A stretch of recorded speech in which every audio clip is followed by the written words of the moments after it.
નમસ્કાર દર્શક મિત્રો, આપ જોઈ રહ્યા છો સાજી સમાચાર .live. હવે જોઈએ અગત્યના સમાચાર. આજે સુરત શહેર કોંગ્રેસ સમિતિ દ્વારા કોંગ્રેસ કાર્યાલય ખાતે સવારે 9 વાગે સુરત શહેર કોંગ્રેસ પ્રમુખ ધનસુખ રાજપૂતજીના વરદસ્તે ધ્વજારોહણનો કાર્યક્રમ કરવામાં આવ્યો, જેમાં સુરત શહેર કોંગ્રેસ સમિતિના આગેવાન અને કાર્યકરો સાથે અનેક કાર્યકરો મોટી સંખ્યામાં જોડાયા હતા. રિપોર્ટર નૈતિક રેશમવાળા, સાજી સમાચાર.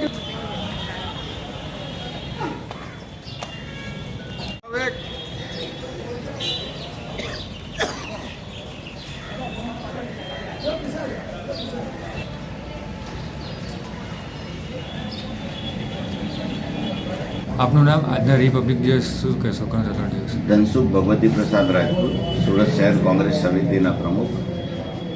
આજે 76મો ભારતનો પ્રજાસત્તાક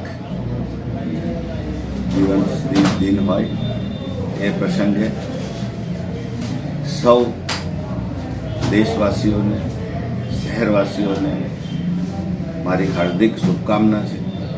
અને આ દેશમાં જે અત્યારે આર્થિક શહેર પૂરતી વાત કરીએ તો આ શહેરમાં જે અત્યારે આર્થિક સંકળામણ, ખાસ કરીને હીરા ઉદ્યોગને, અને પછી બીજા નંબર પર આપણો જે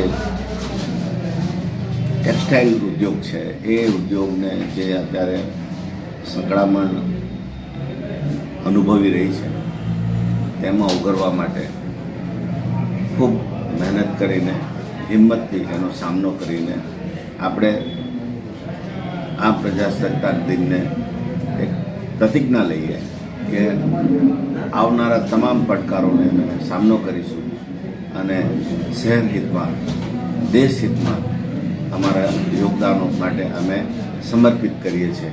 એવી આજે તમામ સુરત શહેરવાસીઓને, દેશવાસીઓને મારી હાર્દિક શુભકામના છે.